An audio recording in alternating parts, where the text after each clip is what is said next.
दर्शकों, संघर्ष जसपुर में सुरेंद्र चौहान आपका स्वागत करते हैं। आज हम बात करते हैं छत्तीसगढ़ के पढ़े लिखे बेरोजगार से और इनकी क्या पीड़ा है हम आप लोगों से साझा करना चाहेंगे। सर जी, सबसे पहले तो आपका स्वागत है अपने चैनल पे।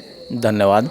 आप अपने आप को बेरोजगार कहते हैं और पढ़े लिखे बेरोजगार कहते हैं, तो वर्तमान में छत्तीसगढ़ में उद्योग आने को है बाहर से, विदेशों से, क्योंकि विष्णुदेव साय जी हमारे जो मुख्यमंत्री हैं छत्तीसगढ़ के, लगातार विदेशों की दौरा करने के बाद में लौटे हुए हैं। क्या उम्मीद लगती है आपको कि आपको रोजगार मिलेगी?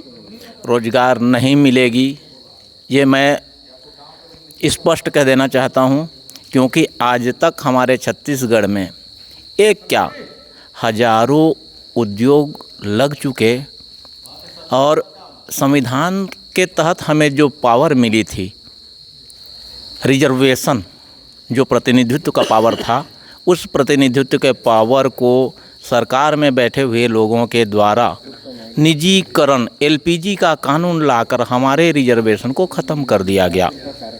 आज निजी सेक्टरों पर हमें किसी तरह का रिजर्वेशन नहीं मिलना।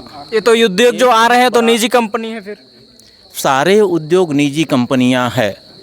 सबसे बड़ी दुख की बात यह है कि भारत के या छत्तीसगढ़ के सरकार पर बैठे हुए लोग एक निजी उद्योगपतियों को हम भारत के मूल निवासियों का जल जंगल ज़मीन बेचने का काम कर रहा है, लेकिन हमें किसी तरह वहाँ से रोज़गार नहीं मिल सकता और हमारे लोगों को लगातार एक जगह से दूसरे जगह विस्थापित किया जा रहा है। फिर क्या सोल्यूशन है? फिर बेरोजगार के बेरोजगार ही रहेंगे आप?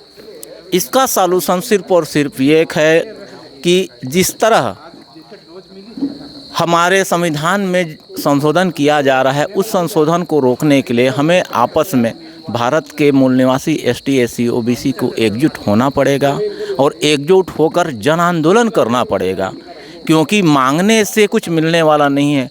आज के टाइम छीनना पड़ेगा और छीनने के लिए हमें ताकतवर बनना पड़ेगा। जब तक हम आपस में एक नहीं होंगे, हमारे पास छीनने की ताकत नहीं होगी। जब तक छीनने की ताकत नहीं होगी, तब तक हम अपने अधिकार को छीन नहीं पाएंगे और दुश्मन आज शासन में बैठा हुआ है, वो हमें देने वाला नहीं है। तो ये थे पढ़े लिखे बेरोजगार छत्तीसगढ़ के, इनके हमने विचार जाना। हम तो सोच रहे थे कि आप खुशी हो गए कि उद्योग आ रहा है बाहर से ऐसा करके, लेकिन दुखित हैं अभी भी। और सॉल्यूशन ने बता दिया कि रोजगार नहीं मिलेगा, नहीं मिलेगा, नहीं मिलेगा, इनका कहना। धन्यवाद। एक बात और कहना चाहूँगा कि अभी आप सिर्फ उद्योग की बात करें, अभी शिक्षा व्यवस्था पर भी मर्जिंग सिस्टम लाकर सरकार, वो तो लगातार धरना चल रहा है, लगातार धरना चल रहा है। कल जसपुर में आंगनबाड़ी कार्यकर्ताओं के धरना है। सिर्फ एक विभाग के 4 लोगों के धरना करने से कुछ नहीं होगा। मैं आपको बता दूं, इसी विषय को लेकर 20 सितंबर को हमारे छत्तीसगढ़ में भारतीय विद्यार्थी मोर्चा के द्वारा एक बहुत बड़ा जन आक्रोश महारैली करने की तैयारी। कहाँ पे?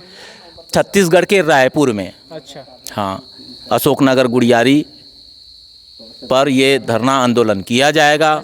और मैं हमारे छत्तीसगढ़ के सभी कर्मचारी, एसटी, एससी, ओबीसी के सभी कर्मचारी साथियों से विशेष अनुरोध करना चाहता हूँ कि वो अपने बच्चों को, जो विद्यार्थी हैं, उस आंदोलन पर भेजें और जिस आंदोलन के लिए वो बैठे हैं, वो अपने बच्चों को भी लेके निकलें उस रोड पर, ताकि वो हमें हमारा अधिकार वापस मिल सके। जी जी, बिल्कुल। बहुत बहुत धन्यवाद सर आपका।